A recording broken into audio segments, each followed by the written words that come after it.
سلام و خسته نباشید خدمت دوستای عزیزم. متاسفانه من کلیپو داشتم ضبط می‌کردم، صدامو روشن نکردم، نامرتبه اومدم صدا گذاری کنم. دوستان خیلی زیادی تو کامنت ها برام نوشتن که روش برداشت از طریق سایت وانکس بت رو هم براشون آموزش بدم. ببینید دوستان، کار زیاد مشکلی هم نیست و میتونستید با لمس کردن دو تا گزینه و کندوکاف به راحتی برداشت ریالی و دلاری و ارز دیجیتالی هر چی داشته باشید. حالا بریم سراغ آموزش.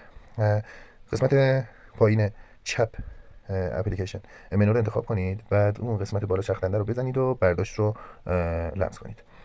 ببینید دوستان، خیلی روش‌های مختلفی تو سایت وانکس بت برای برداشت وجود داره که حالا ما چند نمونه‌اش رو براتون عرض می‌کنیم. کارت های بانکی رو قسمت ایکس او پی رو باید بزنید شما که حداقل برداشتتون 100,000 تومان هستش یا 1,000,000 ریال و حد اکثر برداشتتون هم 200 میلیون ریال یا 20 میلیون تومان هستش. این رو انتخاب میکنید. حالا ما 1,000,000 رو زدیم، پایینش هم شماره کارت خودتون رو، شماره کارت ایرانتون رو هر بانکی که باشه وارد میکنید و تایید رو میزنید. بعد گذشته حالا نیم ساعت بعد اینکه تایید کرد سایت، از طریق ساتنا یا پایا همون روز یا روز بعدش که اگه تعطیلات بشه به حسابتون واریز میشه. گزینه‌های بعدی هم که پرفکت مانی و وب مانی هستن که اینا هم توضیحاتشون زیاده و چند نمونه هم ارز دیجیتال رو خدمتتون به درس کنم که تا خب اینجا میتونید ارزهای مختلف رو دوستان انتخاب کنید. تتر، بایننس و بیت کوین، اتریوم و دوج کوین و همه این ارزهای دیجیتال اینجا وجود دارن. حالا ما قسمت تتر از طریق شبکه ترول رو خدمتتون آموزش میدیم. فقط توجه داشته باشید که حتما این آدرسی که از ولتتون برداشت میکنید تحت شبکه TRC20 باشه. همونطور که اینجا هم نوشته از طریق شبکه‌های دیگه ممکنه برای همیشه پولتون از دست بدید و دستتون هم هیچ جایی بند نیست. پس اونجایی که میرید از ولتتون آدرس تتر بردارید حتما توجه داشته باشید که بر بستر TRC20 باشه. اینجا هم که 2,500,000 تومان هستش حداقل برداشت $50. حد اکثرش هم که دیگه خودتون نوشته اینجا بخونید.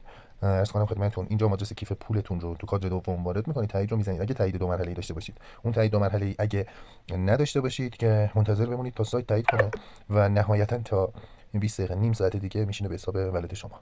از حساب ولتتون هم میتونید از سایت‌های مختلف، صرافی‌های مختلف ایرانی مثل ولکس و چند نمونه صرافی دیگه برداشت بزنید و به ریال تبدیل کنید. خب دوستان، این از این. من یکم تو قسمت ویدیو عقب میمونم، همونطور که اول کلیپ عرض کردم. بعداً صدا گذاری شده و باید به بزرگی خودتون ببخشید. حالا بعداً مفصلاً براتون آموزش بهتری رو قرار میدم. اینم خیلی از دوستان اشاره کرده بودن، به خاطر همینه که گفتم سریع بذارم که دوستان لنگ نمونن و شرمنده‌شون نشیم. روش بعدی هم که اینجا داشتم آموزش میدادم از طریق دوج کوین بود که حداقل برداشت 63 تا دوج کوین یا معادل 260,000 تومان هستش که میتونید اینجا به همون ترتیب فقط از طریق شبکه دوج آدرس کیف پولتون رو از طریق اون ولتی که دارید برداشت کنید و اینجا پیست کنید و تایید کردن رو بزنید. این هم پروسه زمانی حدوداً نیم ساعت یه ساعت داره که به حسابتون بشینه. یا یه روش دیگه هم که هست، میتونید کلا تو ولت های ایرانی، تو صرافی های ایرانی عضو بشید و از اونجا لینک بگیرید یا آدرس کیف ولت بگیرید و مستقیما بیاد وارد کیف پول صرافی ایرانیتون بشه. زیاد سرتون رو درد نیارم، اینم به خاطر اون دو سه تا دوست عزیز و گلی که درخواست داده بودن که سریعتر بذارم و لنگ هستن تهیه کردم. روزگارتون خوش، منتظر کلیپ بعدی هم باشید.